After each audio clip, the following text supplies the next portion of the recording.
За энэ хөв бичлэгтэр ерөнхийдөө бол манай онлайн сургалт яг ямар хөө байдлаар явагдах вэ гэдэг жишээ хичээл байгаа. За тэгээд яг бодитоор биш учраас нэлээд жоохон товчлсон байдлаар оруулсан. За энэ дээр функцийн талаар ярьсан. За тэгээд тодорхойлогдох мууж, утгах юм уу, дүр гэдэг гурван ойлголтыг тайлбарлаад за тэгээд ороод гүйлгээд ч юм уу сонирхоод үзээрэй. За илүү сонирхолтой болгож байгаа гэж ойлгож байна. За тэгээд нэг угаасаа явц харагдана. Окей. За тэгэхээр товчхондоо юу ярих юм бэ? Тэгэхээр бүгдээрээ эхний 15 минут ер нь бол яг хичээлүүдээр би даалгаврын талаар ярилцдаг.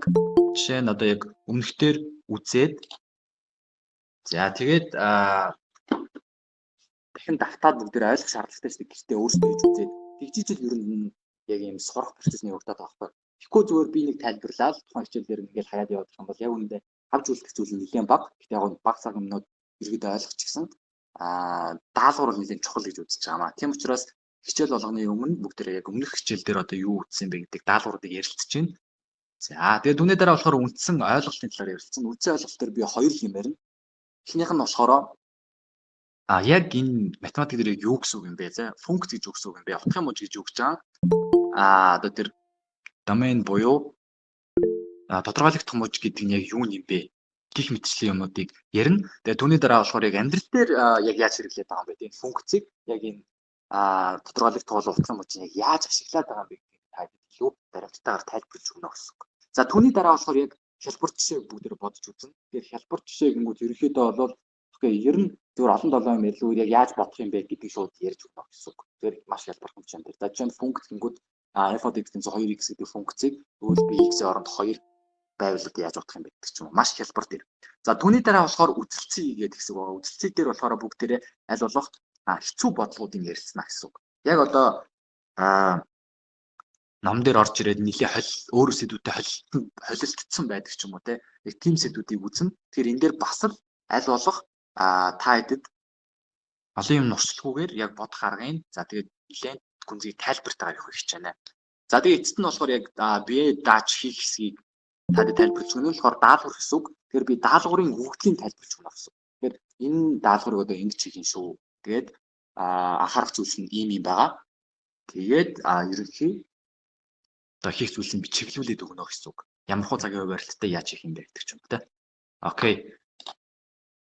За тэгэхээр за даалгавар одоо жишээ нь за өмнөхдөр бүгдээр яг уулзч ярилцаагүй учраас жишээ нь би ингэж төсөөлж байна. За даалгавар дээр би болохоор ерөнхийдөө харгалзааг үтсэн гэж үзье. За тэгэх юм бол бүгд ер нь бол даалгаврын талаар 15 минутын турш ярина гэсэн үг. За энэ дээр бол асуулт хариулт явна. Одоо та хэдийн зүгээс багшаа тэр бодлого нь жоохон ойлгомжгүй байсан. Тэрийг тайлбарлаад өгөөч. Эсвэл би энэ бодлогыг бодоод аюу эргэлзээтэй байна гэх юм бол багш нь тэрэн дээр тайлбараа өгнө гэсэн үг. Тэр тайлбараа өгөхдөө би яах юм бэ гэхээр бордон дээр бичээд явна. За тэгээд яаж бичгийг би дараагийн хэсгээр харуулъя. За одоо жишээ нь энэ дээр одоо би ерөнхий тэнгуүтэй бас тайлбараа өгнө гэсэн үг. За энэ даалгавар дээр ер нь хэцүү зүйл нь болохоор энэ харгалзаа гэдэг ойлголт байсан. За энэ дээр бол dy гэдэг үсгээр тэмдэглэж байгаа. За дээс e рүү ингээд сум заасан байх юм бол нэг олонлогийн харгалзаа гинэ. За d гэдэг бол нэг олонлог, e гэдэг бол нэг олонлог гэдэг ч юм уу те. За иймэрхүү байдлаар би даалгавруудыг чи тайлбарлаад явна. За энэ манай постер үнэ те. За тэгэхээр үүний дараа үндсэн ойлголтыг тайлбарлая. Тэгэхээр би үндсэн ойлголт төр нийтдээ 15 минут зарцуулна. Окей. За тэгэхээр үндсэн ойлголтоо хэлье. За тэгэхээр функц гэж яг юу яриад байгаа юм бэ гэдгийг яриад. За тэгэхээр миний дэлгэц дээр сум харагч байна уу? За сум харагч бол бүгд лайк таарай. Окей. За тэгэхээр функцийн тэмдэглэлийн ерөөсөө л энийг f of x гэж уншиж байгаа. За f гэдэг нь болохоор яг функцийн нэр гэсэн үг. F. За f-ийн оронд өөр өсгөл байж болох юм бол том f, жижиг f, за эсвэл gh. Тэгэх юм бол тэднээсийг яг юу гэж унших юм бэ гэхээр f of x, g of x. X гэдэг нь болохоор энэ одоо хаалт дотор байна шүү дээ, тийм. Энэ нь болохоор хувьсагч нь. Хувьсагч нь буюу одоо энэ дотор ямар нэгэн хувьсж байгаа зүйл буюу ямар нэгэн тоо байна гэсэн үг. Тэр яг одоо энэ x-ийг бол бид нэр ямар нэгэн тоол гэж үзнэ. Энэ одоо хувьсна гэсэн үг. X нь нэг байж болно, эсвэл тэг байж болно, хасах нэг гих мэдчлэн ийм тоонуудаар хувьсаад явна гэсэн үг. Окей. За тэгэхээр ерөнхийдөө энэ f of x гэдэг зүйлээр бид нэр функцийг тэмдэглэдэг юм байна. Тэгэхээр функцийг математик дээр ерөнхий тохиолдлоор бид нэр y-тэй тэнцвүүлээд энэ дээр бас утгыг олоод явдаг. За тэгэхээр f of тэнцүү y гэх юм бол ерөнхий функцийн тэмдэглэгээ байх нэ. За түүний дараа болохоор бүгдээрээ маш амархан жишээ харъя. f of x тэнцүү 2x гэдэг энэ функц бай. Тэгвэл энэ яг юу гэсэн үг юм бэ? Цаана яг юу яваад байгаа юм бэ? За одоо бүгд нэг mystery shaker дамжуулаад харцгаая. За жишээ нь. За тэгэхээр энэ дээр яг юу болж байгаа юм бэ гэхээр за бүгдээрээ функцийг за mystery shack гэж бодъё. За тэгэхээр mystery shack тэр нөгөө авгах нь яагаад гэдэг нь шүү дээ. Бизнес хийгээд байдаг те. За тэгвэл ингэж бодъё. Нэг ийм ботлтой мөнгө бүгдээрээ байгаад энийг mystery shack руу оруулаад гээд гараад ирсэн чинь 2 ботлтой мөнгө болдог гинэ. Окей. Тэгэхээр энд нэг ямар нэгэн процесс явагдсан байна гэсэн үг шүү дээ, тэ. Юу гэдэг нь бизнесийн ажиллагаа явуулдаг ч юм уу, үйлчлэгээ явуулдаг. Сүүлийн дотроос нэг мөнгө өгöd байгаа ч юм. Тэгэхээр энэ дотор болж байгаа тэр процессыг ер нь бол функц гэж нэрлэдэг байна. Нэг зүйл байлаа, нэг ямаар орлоо, тэр дотор нэг процесс боллоо, буцахдаа 2 боллоо. За энэ бол бидний саяны өмнөх жишээн дээр хэлсэн f от x тэнцүү 2x функцийн жишээ. Чиний орсон нэг x гэдэг зүйлийг чинь 2-оор үржүүлээд гаргаад ирнэ гэсэн үг. Тэгэхээр функц гэдэг бол ерөнхийдөө бол процесс гэсэн үг. Тэгэхээр хамгийн амархан жишээ нь бол саяны 2x байлаа. Тэгэхээр одоо жишээ нь тоон дээр бүгдээр бодъё те. f от x дээр за x дээр нь 4 гэдэгт ороод ирвэл 2-оор үржүүлээд 8 болгоод гаргана л гэсэн үг. За энийг би жишээг нь бичиж дараа тайлбарлая. За. Окей. За ядуур зүртээ ингээд ширлэгийн зогсооч. За одоо багш нь саяны тайлбарыг дээрээс board дээр бичиж.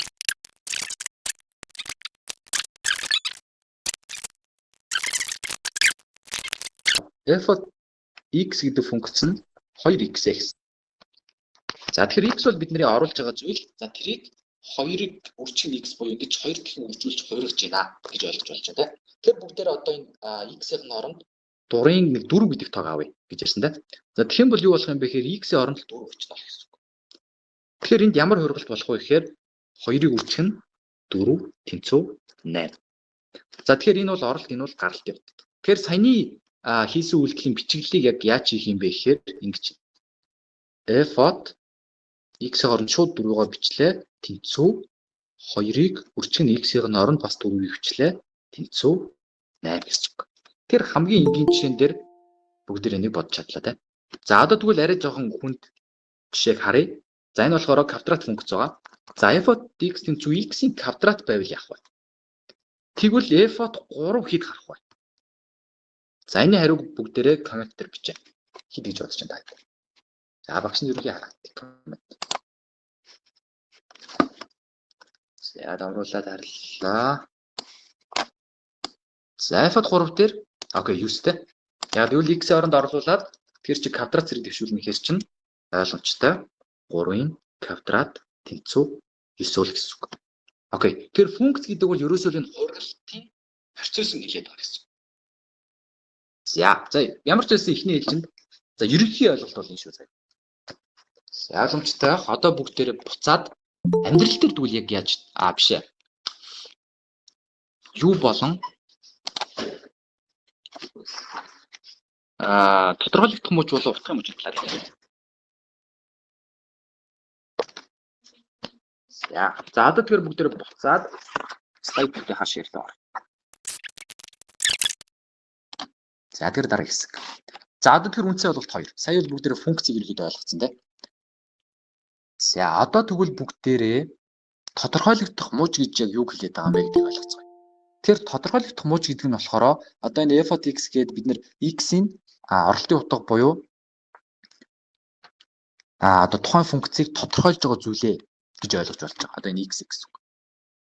Тэгэхээр одоо жишээ нь бид нэр сая x дээр 3 юм уу 4-ийг авчихсан тийм. Тэгэхээр x нь ямар утгуудыг авч болох болон болохгүй вэ гэдгийг хэлж байгаа нь тодорхойлогдох мууч. Тодорхойлогдох мууч гэдэг бол x-ийн авч болох болохгүй утгыг. За жишээ нь одоо яг энэ юу шиг гэсэн үг. Газар зүй дээр бол одоо яг хил шиг гэсэн үг. Бүгдээрээ чинь Монгол улсын газрын нутгаас гарах юм бол одоо чинь хилт авч байгаа учраас ямар нэгэн одоо зөвшөөрөл ч юм авах хэрэгтэй шүү дээ. Тэгэхээр x-ийг одоо тэгж хязгаарлаж өгч байна гэсэн үг. X бол тэгээс бага тоог авч болохгүй. Тэгээс бага тоог авах юм бол энэ одоо тодорхойлогдох боломжгүй эсвэл тийм асуудал гарна гэдэг чинь. За тэгэхээр одоо хамгийн энгийн жишээ бол энэ байна. X нь тэгээс 10-ийн хооронд. За тэгээс бол эрсийг 10-аас бол бага буюу тэнцүү. Жишээ нь энэ дээр бол одоо жишээ нь x нь 10-ыг авч болно гэсэн үг. Харин яах юм бэ гэхээр x нь бол одоо жишээ нь хасах 1 за эсвэл 11-ийг авбал энэ бол болохгүй гэсэн үг. Тодорхойлогдох мужийн үндсэн ойлголт нь болохоор ерөөсөө л x-ийг авч болох болон болохгүй утгын талаар ярьж байгаа. За окей, энэ ойлгомжтой байна. За одоо тэгвэл бүгдээрээ дүр буюу утгын мужийн талаар ярилцсан. Тэгэхээр дүр буюу утгын муж нь яг юу ярьж байгаа юм бэ гэхээр энэ нийт f of x гэх нэг хувиргаад гарч байгаа зүйл байгаа шүү дээ. Буюу тэр одоо y гэдэг зүйлийн талаар ярьж байна гэсэн. Y-ийн мөн авч болох болон болохгүй утга. За тэгэхээр одоо чинь иймэрхүү байж болно. Y нь бол тэгээс их буюу тэнцүү байх хэрэгтэй. За тэгээд Y нь бол мэдээж хэрэг x-ээс хамаарч тодорхойлогдно. Тэгээд Y-ийн ямар утга авч болох болохгүй вэ гэдгийг л ерөөдөө дүр буюу утгын муж гэж хэлж байна гэсэн үг. За окей, амьдрал дээр. За амьдрал дээр гэхээс өмнө яг саяны хоёр зүйлийг би газ дахиад тайлбарлаа. За нэг төр зурж өгсөөлөө.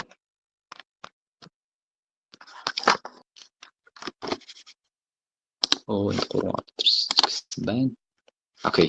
За одоо тэгэхээр бүгдээрээ сая тодорхойлогдох муж болон утгын муж гэж ярьсан шүү дээ. Тэгэхээр ямархуу функц төр чинь тодорхойлогдох мужийг ярих юм бэ гэхээр за f of x гэсэн язгуур x гэдэг функц. Тэгэхээр энэ дээр x нь авч болохгүй утга байгаа.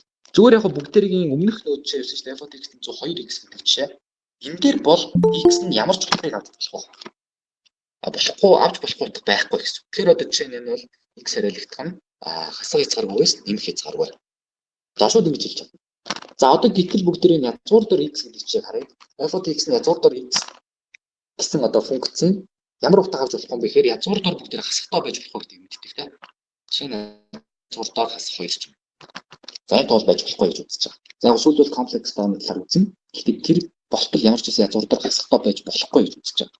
Тэгэхээр одоо x-ийн оронд бид нар тгээс их буюу тэнцүү тоог л авах хэрэгтэй. Одоо юм дүрм гарч ирж байна тийм. X нь тгээс бага тоо авчих юм бол наа чинь тодорхойлогдохгүй. Ийм байж болохгүй.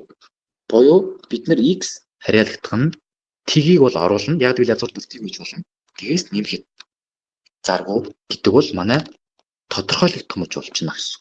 Тэр одоо юу гэсэн үг юм бэ гэхээр f x тэнцүү язгуур дор x гэчихэд тодорхойлогдох мужийг олоо гэх юм бол x хариалагдах нь тгээс нэмэх.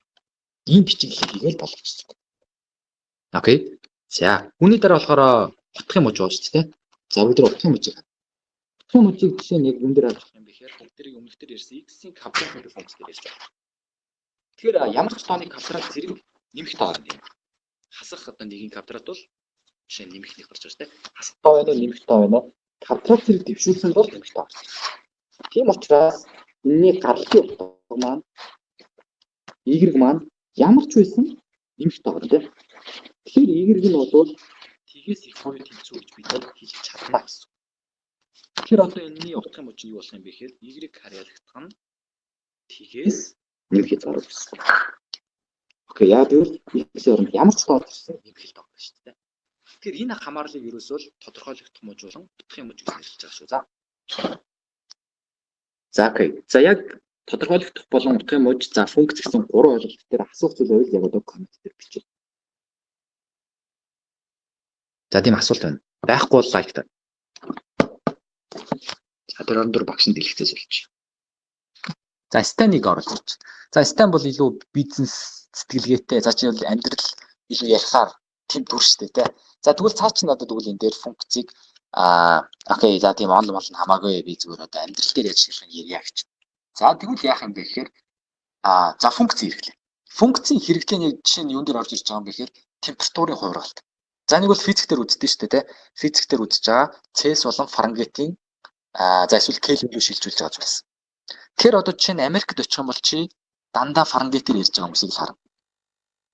Тэдэн Фаренгейт байна, тэдэн Фаренгейт. За жишээ нь Фаренгейт бол илүү хүний мэдрэх одоо яг энгийн гэж мэдрэх температурыг тэг гэж үзээд за тэгээд тэрнээс дээш доошоо гэж тооцож байгаа чинь тийм зүйл байна. За Цельс бол харин усны хөлдөх болон хайлтцыг дээр байгаа шүү дээ. Тэг градусд ус сайлж байгаа. Гэтэл тэг градусд бид нэр яг биеэр мэдрэх юм бол тэг бол хүүтэн шүү дээ. Тэгэхээр Фаренгейтийн тэг градусыг бол бид нар биеэр мэдрэхэд яг асуудалгүй одоо таатай бүсийг хэлж байгаа гэсэн үг. Тэгэхээр энэ хоёрын одоо хоорондын хувиргалтыг ерөөдөө бид нар функц ашиглаж бичээд байгаа тийм. За энэ бол одоо Фаренгейт руу шилжүүлэх функц бичсэн байна. За мөн одоо зардлын тооцоо. За маш энгийн. Зүгээр л чи одоо нэг барааны үнийг мэдээд тэдийг авсан гэвэл амьдрал дээр хэрэгжилж байгаа шүү дээ. За өндөг 600 би 400 авсан гэдэг юм байна. Гэвэл энэ томьёог одоо функцээр ашиглаж байгаа гэсэн. За энэ бол маш энгийн хэрэглээнүүд шүү.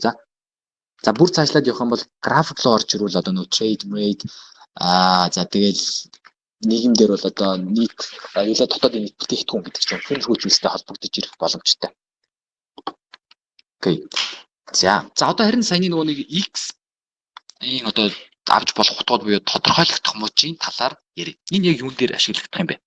Амьдрал дээр. За энийг бол англиар domain гэж нэрлэж байгаа. Domain. Одоо нэг вебсайтын domain нэр авах маун хэлээд байдаг шүү дээ. Тэгэхээр тэр нь одоо юу гэсэн үг юм бэ гэхээр вебсайтын нэрийг авч болох одоо утгуудыг хязгаарлаж байгаа гэдэг утгаараа ч орж ирж байгаа гэсэн үг. Тэгэхээр энэ дэр жишээ нь одоо машины түлш зарцуулалтыг бүгдээрээ энэ функцээр хэмжиж болж. За одоо жишээ нь 1 литрээр бид нар 15 км явдаг байл та. Тэгэх юм бол DOT-X гэдэг бол одоо жишээ нь явсан замыг харуулдаг функц бай. Тэрэн дээр X-ээр нь бол бүгдээрээ бензиныхын литрийг тэмдэглэсэн. Тэгэх юм бол одоо тухайн машин чинь ямар нэгэн байдлаар юу байгаа шүү дээ.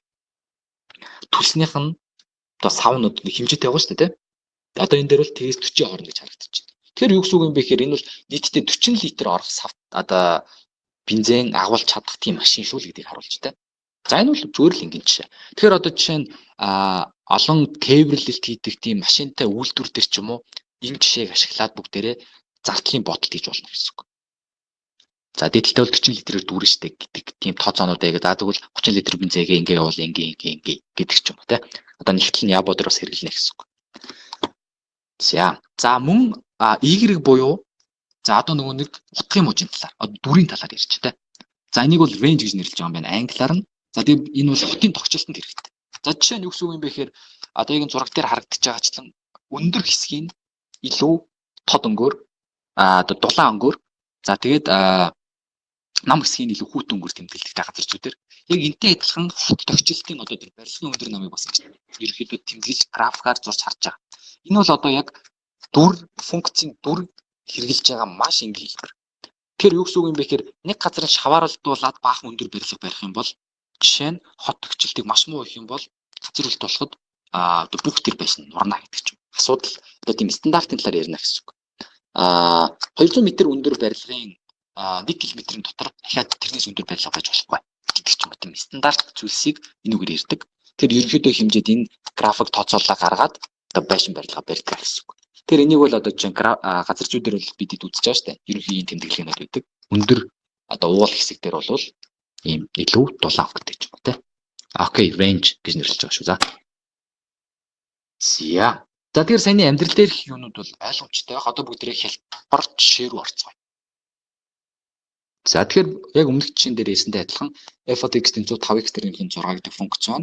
За мөн g(x) тэнцүү x квадрат нэмэх 6x хасах 8 гэдэг квадрат функцон. За x-ийн оронд 4, за эсвэл 6, эсвэл хасах 5 байхад y буюу утга нь хэд гарах вэ? За энэ бодлогыг бүгдээрээ бодъё. За тэгэхээр аль нэг утгыг сонгоод аль нэг функцийн дурын нэг функцийг сонгоод коммент дээр бичих шүү. За тэгээ бас асуулт байж болно. За жишээ нь f(4) тэнцүү гэж хагаад хариуг нь бичнэ гэсэн коммент дээр. За эсвэл за f(-д нь аврах юм байна гэвэл за g(-д хасах 5 тэнцүү тэд байна. За утгуудыг олъё гэсэн үг. За одоо би жишээ нь хэлж байгаа зүйл нь за тэгэхээр одоо ерөөсөө энэ гурван олонлог дотор байгаа элементүүдийг бүгдээ орлуулна гэсэн үг нэгс рүү. Тэгэхээр одоо жишээ нь f(-д хасах 1 гэвэл модуль дотор хасах 1 болоод уучаас чинь 1 гарна шүү дээ. F(-д хасах 1 бол 1 юм байна. За 4 утга нь хэрэгтэй. За 1 гарах юм байна. За t-ийг орлуулах 1 гарах юм байна. 1 орлуулах 1 гарах юм. За тэгэхээр ийм олонлог гарч байгаа юм. Энэ бол утгын мужийн олонлог. Тэгэхээр утгын мужийг бол y-гээр тэмдэглэж байгаа. Том юусгээр тэнцүү олонлог юм гэсэн. За тэгэхээр яг 4 болон утгын муж хоёрыг бас нэрээ ялгаж салгах хэрэгтэй шүү. За 4 дээр болохоор бид нэр дандаа туршлах хэрэгтэй. За одоо энд бүгд туршилж үзье. За иргэд хэлж хасах 1 1 за тэгээ нэг. Тэгэхээр яаж туршлаад байгаа юм бэ гэхээр хасах 1 1. За энэ бол d олонлог. За нөгөө талд болохоор тэг 1 2 гэсэн ийм 3 таг өгөөд за тэгээд туршлаар ихсэн. За тэгэх юм бол яах юм бэ гэхээр 1 орж ирэх хасах 1 ороход чинь 1 байсан тий. Тэг орж ирэхэд чинь тэг байсан. 1 орж ирэхэд 1 байсан. За энэ дүрслэгийг бол харгалзаа Буюу одоо яг тэр дүр гэж хэлээд байгаа. Функцийн дүрийг зураа гэх юм бол иймэрхүү юм байна гэсэн. D дээр нь байгаа зүйлс E дээр аль руу одоо гаралтанд харж байгаа юм бэ гэдгээ зурж байгаа шүү. За. Окей. За.